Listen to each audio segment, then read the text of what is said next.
Hi there, I'm Kelly Dunbar, and welcome to the first episode of the Dunbar Dog Diaries. This is a new series where we will be working with a single dog in real time over multiple sessions to give you an idea of what it's like to train in the real world. We are starting this series off with Knox, an approximately 1-year-old Belgian Shepherd. She was found on the streets as a stray and seems to have zero training. I've tried several languages. I've tried even just sit in about 4 or 5 different languages, and nada. She's very bouncy and jumpy, a little bit mouthy, and a little bit dog reactive. So lots to work with there. On the plus side, she's very affectionate, loves ball, and loves food.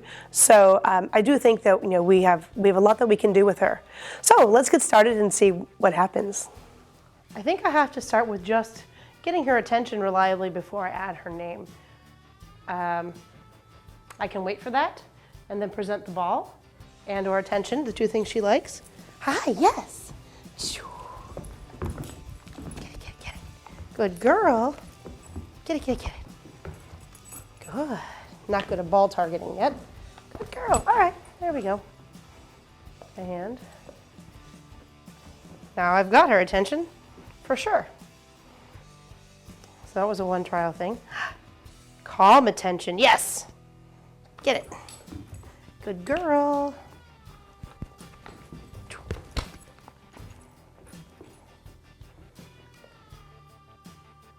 One, two, three. 1, 2, 3. Yes, get it. This is really important. She is affiliative when she's calm and there's not a lot of other things going on in the room or in the environment. Not so affiliative at all if she's focused on, let's say, another dog or an animal, another animal of sorts. So the fact that I can get her to play tug with me, and that's something she wants to do, will give me a reward that I can use, in other capacities. Because before I couldn't even get her to play ball with me when she was, Oh, you got it. All right. Another thing she doesn't know is how to let go of the toy.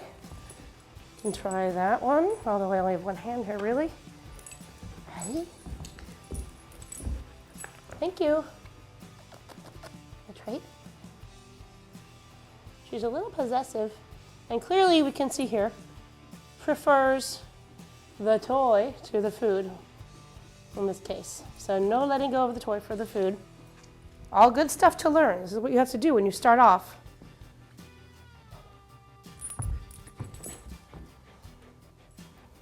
Ready?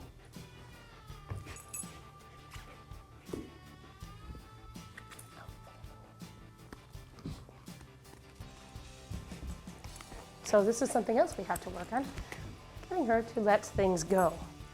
Now if I pull on it, she's never going to let go. Self-entertaining, now being possessive. I got myself in a jam.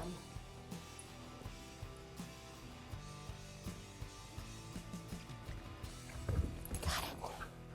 That could be dangerous. I happen to know with her that it's not. I can take something. If I can get possession of it, she's not going to bite me or fight me for it. But getting her to let go is something we have to work on. Good. As is getting her not to jump on me like that when she's excited. Yes. There you go. Good girl. In this case, I might stop the tugging by holding her collar and no longer putting any pressure on the toy. Hold her collar so she can't really tug on her own anymore. And just kind of get the toy away from her. Okay, so I've got 2 toys now. We realized that she definitely prefers to work for toys over food, but at least at this point in our relationship. She loves this ball. We've already established that. And I'm pretty sure she's going to love this, though she's never seen it before. I'm going to try to trade one toy for another if they're of equal value, so I can get her to drop one for the other. So I'm going to try to get her interested in this one first. I think she'll like it. Get it. Good girl. It's a little different. We've got a different texture and it's thicker, but it's still a nice tug toy, and she seems to like that. So now I've got her really into this one. I'm going to see if she will take the ball from me instead. Get ready, and I'm going to freeze this toy. It takes 2 to pull, so I'm going to try to freeze and or pull into her so that there's no tension, and offer her the other toy at the same time. Ready? Thank you. Yeah, good girl. So I say my word, thank you, and then I present the other toy in hopes that I can get her to switch off from one toy to the other as a start. That way, at least what will hopefully happen is when I say thank you, she's going to anticipate another toy coming, and we'll let go of the one that she's got. Thank you. Oh, I'm caught on my own thing here. Yeah, good girl. Imperfect, but happening. So that's how we start. Now, if you don't let her tug for very long, she's going to have less commitment to the toy, so easier to move quickly. So I'm going to do a few quick exchanges with this. Thank you. Yeah. Thank you. Yeah. The moving toy is more exciting. Thank you.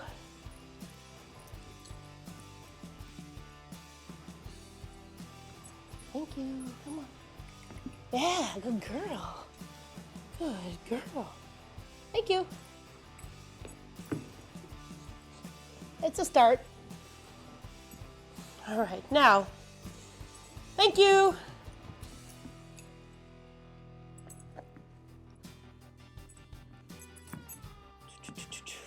Stop tugging. Thank you. Come on. All right, and now I'm going to try to get her to sit before I give it to her. Or at least, yeah, there you go. She looked at the other one like, I don't want to work for this one. How about that other one? But still the one that's engaging with me and moving is more fun than the one that's not. Thank you. And,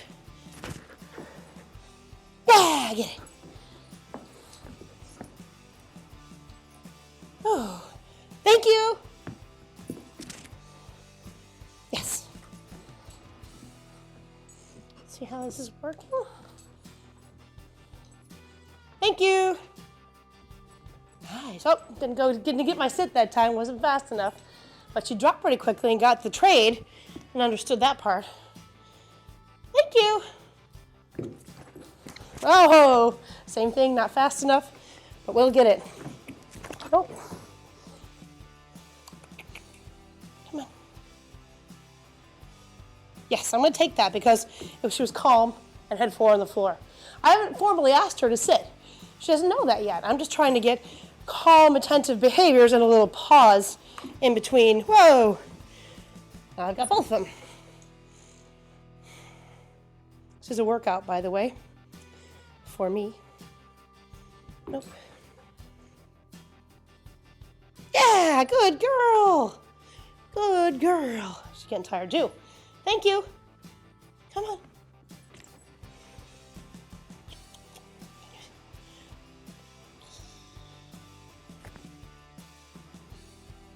Yes. There we go. Good girl. Now I can try to add another cue, which would be a get it, so that we have thank you for releasing, and then I want a word that will mean permission at some point. Get it, versus just pausing in stillness. So I'm going to have that one, and I'm going to say thank you. Oh, too slow on my part. No harm done. Go, she did like, oh, thank you. Oh, yeah. You're getting tired, aren't you? Ready? Get it. You show your word, you make the motion. It's kind of good that she's tired. It's allowing me to get a pause in there without trying too hard. Thank you. Get it. Oh, pause, and then I get it. A little late on my part there, but we're getting there. Tired dog helps. Thank you. Thank you. She gets into self-play. We have a problem. I'm gonna do something different. Ow, that was my hand. No, I just stopped that. Not hard, but she was sloppy there. Get it.